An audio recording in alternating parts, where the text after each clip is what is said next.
রহমতুল্লাহি আলাইহি বাংলার একজন কিংবদন্তি পুরুষ ছিলেন, মহামানব, আল্লাহর কুতুব ছিলেন। গিয়েছিলেন আপনার 1981 সালে সাতক্ষীরায় একটা মাহফিল চলছে।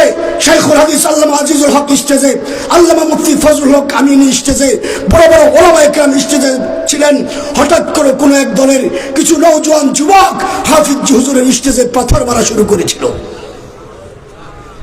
আল্লাহর কুতুব জায়নামাজে দাঁড়িয়ে গেছেন, নামাজ পড়ছেন, আল্লাহর হুকুমে একটা পাথরও হাফিজজির দেহে লাগে নাই।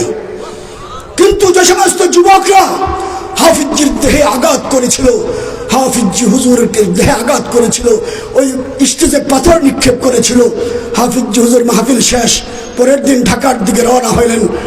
বাস স্ট্যান্ড মসজিদে হাফিজজি হুজুর জিকিরে লিপ্ত কিছু যুবককে তার বাবার নিয়ে এসছে, হুজুর এই যুবকগুলো আমাদের ছেলে, ওরা গতকাল আপনার সাথে বেয়াদবি করেছিল, হুজুর ওদের জবানও বন্ধ হয়ে গেছে, পুরো শরীর অপস হয়ে গেছে।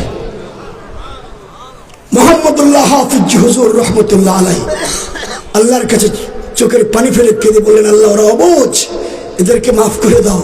আমিও মাফ করে দিলাম। ফু দিয়ে হাত বুলিয়ে দিলেন, আল্লাহ জবান খুলে দিয়েছে, হাত পার অপসর ছেড়ে দিয়েছে। সত্য ঘটনা বললাম, ওটা হলো মোহাম্মদুল্লাহ হাফিজ হুজুরের কথা।